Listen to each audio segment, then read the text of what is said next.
Welcome to CCK Live Under 5. I'm Jenna Zelmer, and today we are discussing the 70% rating for PTSD.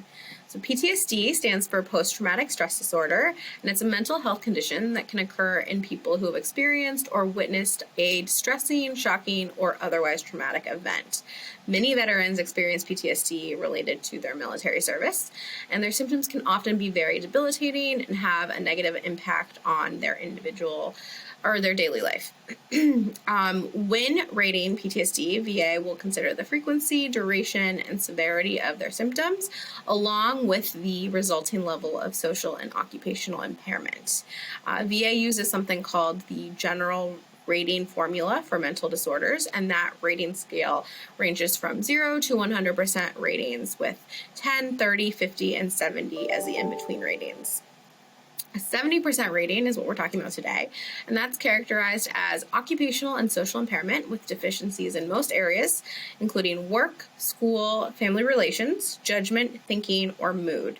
This rating is the most inclusive in that it represents a wide array of symptoms, and it's a progression of the symptoms included in the lower ratings. So a veteran who receives a 70% PTSD rating suffers from similar symptoms to those that are included in the 50% rating, but at a higher frequency, severity, or duration. So, for example, some 70% symptoms include a near constant state of panic or depression that affects your ability to interact with others, trouble controlling your emotions in a way that leads to violent outbursts or conflict with others, occupational and social impairment causing an inability to hold down a job or complete classes for school.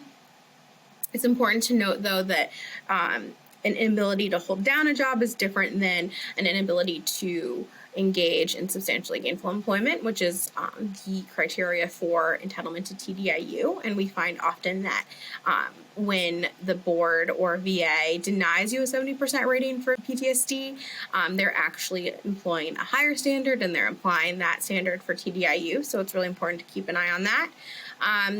You can also, other symptoms include engaging in obsessional rituals, such as checking the locks on your doors multiple times a night.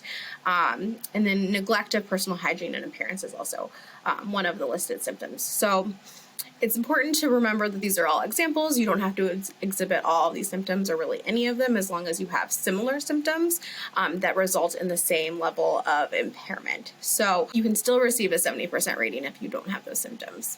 And as I mentioned before, entitlement to TDIU. So if your PTSD prevents you from working completely, you might qualify for TDIU. So this is a VA benefit that allows veterans to be compensated at the 100% level if their service-connected condition prevents them from securing and maintaining substantially gainful employment.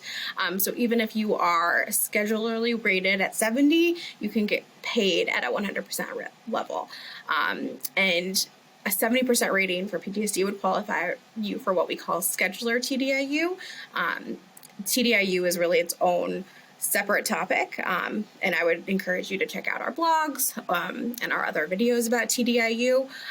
But schedular TDIU for this video, it's necessary for you to know that that's just a little bit easier to get than what we call extra schedular TDIU.